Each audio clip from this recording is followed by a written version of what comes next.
अगर आपके पास बहुत सारा पैसा आ जाए तो आप क्या क्या करोगे? इस छोटी सी कहानी के माध्यम से आज हम यही सीखने वाले हैं, तो चलिए आपका ज्यादा समय ना लेते हुए इसे शुरू करते हैं। एक आश्रम में अपने गुरु के साथ एक शिष्य रहता था, लेकिन वह बड़ा आलसी था, क्योंकि वह आज का काम कल पर और कल का काम परसों पर टाल दिया करता था। एक दिन गुरु ने सोचा कि क्या किया जाए, कैसे इसे समझाया जाए। तो उनके दिमाग में एक रणनीति आई और उन्होंने उसे पाठ पढ़ाने का तरीका खोज निकाला। उन्होंने अपने शिष्य से कहा कि ये काला पत्थर मैं तुम्हें देकर जा रहा हूँ। इसकी मदद से तुम जिस भी लोहे की चीज को घिसोगे वह सोने की बन जाएगी।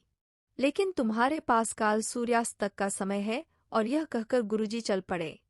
अब वह आलसी शिष्य सोचता रहा कि मैं इस पत्थर से यह करूंगा वह करूंगा। अभी तो मेरे पास काफी समय है और मैं खूब सारा सोना बना लूंगा।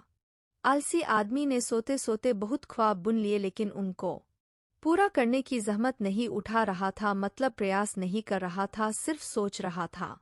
और सोचते सोचते उसका एक दिन बीत गया। जैसे ही वह सुबह उठा तो उसने सोचा अभी तो मेरे पास शाम तक का वक्त है, मैं इसे बहुत जल्दी पूरा कर लूंगा। देखते देखते दोपहर हुई, उसने खाना खाया और सोचा थोड़ी देर आराम कर लेता हूँ, उठने के बाद कर लूंगा। और वह आलसी शिष्य सो गया।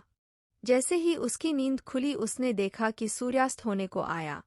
अब उसे जाना ही होगा और वह उस काले पत्थर को लेकर बाजार में जा ही रहा था, इतने में गुरुजी उसको मिल गए और वह पत्थर उससे ले लिया। बोले तुम्हारा समय खत्म हो चुका है। उसको बहुत पछतावा हुआ कि वह कुछ नहीं कर पाया, लेकिन अब पछताए होत क्या जब चिड़िया चुग गई खेत। हमारे साथ भी तो यही होता है, कभी कभी हम भी तो यही करते हैं, आलस करते जाते हैं। आज का काम कल और आगे से आगे उसे टालते जाते हैं। इससे समय निकल जाता है, क्योंकि समय का पहिया तो रुकने वाला नहीं है। अगर हमने समय के साथ हमारे कामों को पूरा नहीं किया तो हमारा भी वैसा ही हाल होगा जैसा उस शिष्य का हुआ।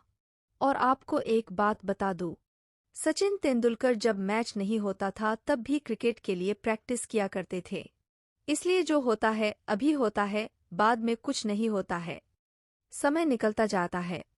आशा करता हूँ आप इस सीख को जरूर अपनाएंगे और जीवन में आगे बढ़ते रहेंगे। आपको यह कहानी कैसी लगी, कमेंट के माध्यम से जरूर बताएं। आपका कीमती समय देने के लिए दिल से शुक्रिया।